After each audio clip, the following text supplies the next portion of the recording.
Wala yung bata bang? Wala.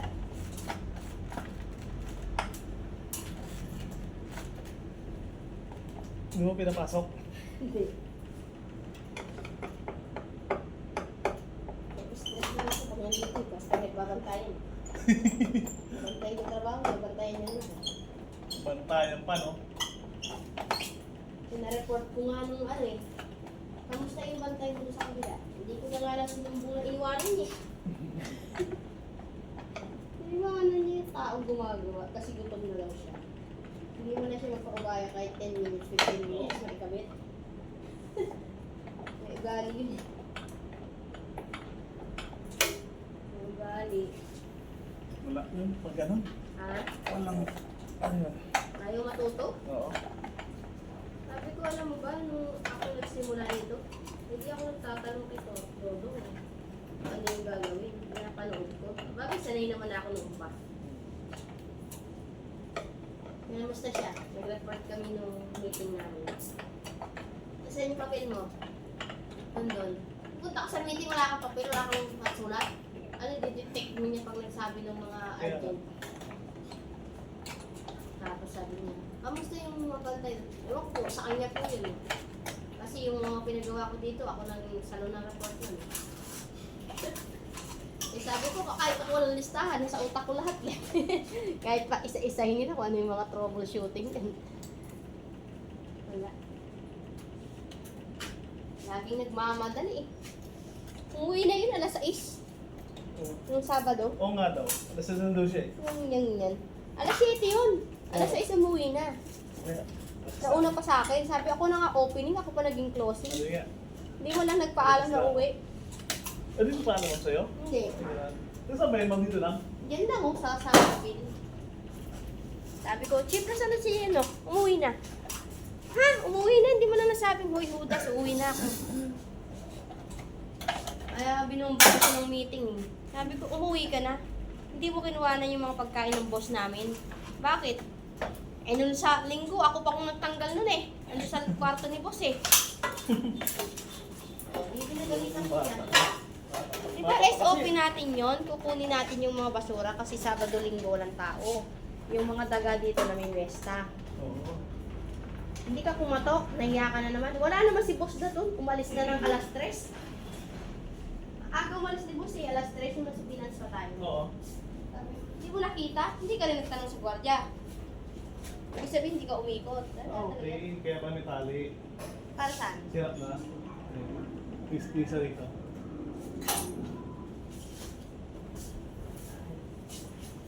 Ganyan ko nga siya. Sarili kang Naka-note oras sa'yo. eh. Kaya kung gusto mo, uwi ka. Hindi siya na. May picture siya ng picture. Pero yung mga table din na tinitingnan kung may pagkain na siya. Pinipicturean mo lang, yung pagkain nandiyan pa rin. Mamaya eh, pasanin ng daga eh. Yari. Maraming daga kasi dito. Nanira.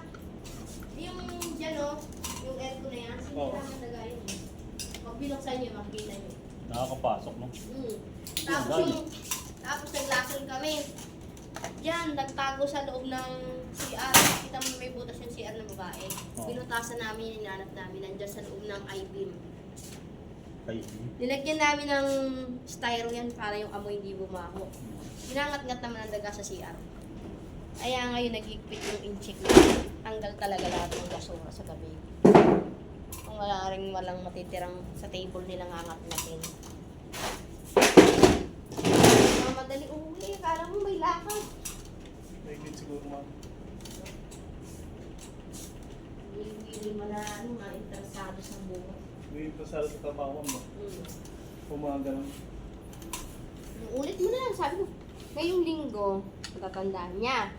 Nagbibilang ka na naman ng 3 araw, 5 araw. Naku, nakalimutan na naman. Ano yung pera ko kuya? Ha? Sabon? Tong?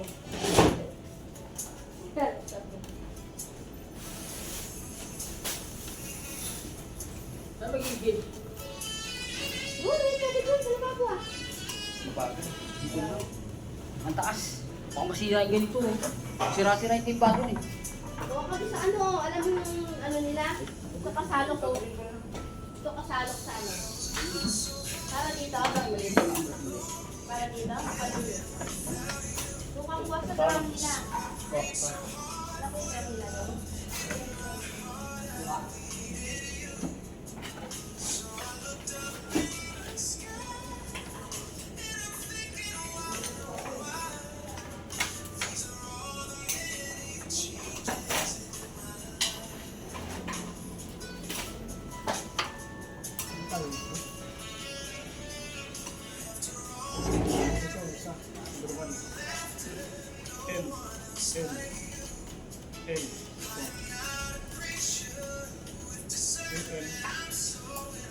Yung maliit. Ang gawin ito. Okay. Next, yung puti.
Pambalak sarap.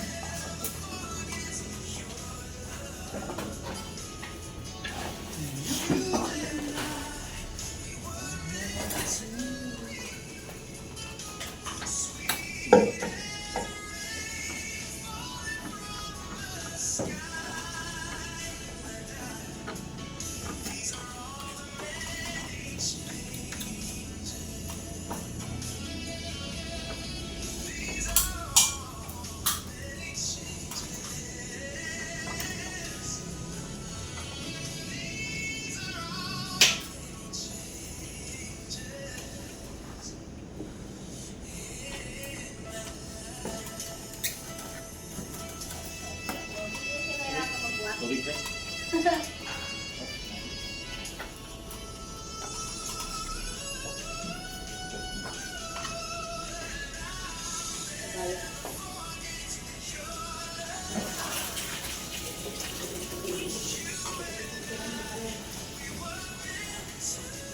Ang Julia.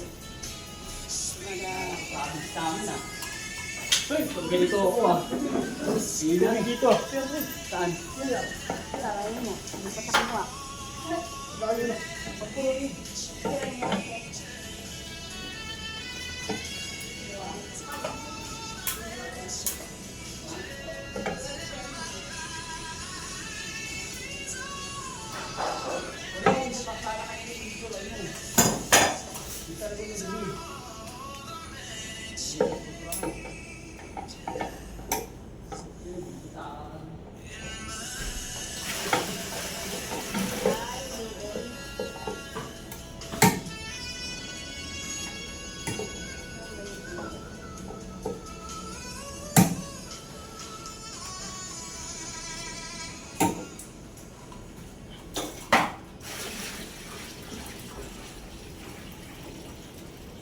Pero hindi maingay yung bearing yan ah.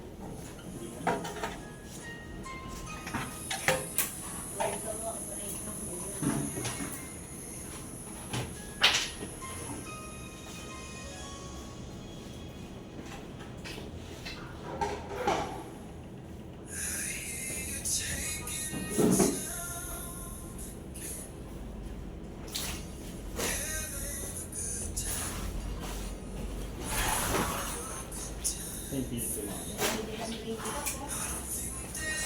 Grabe.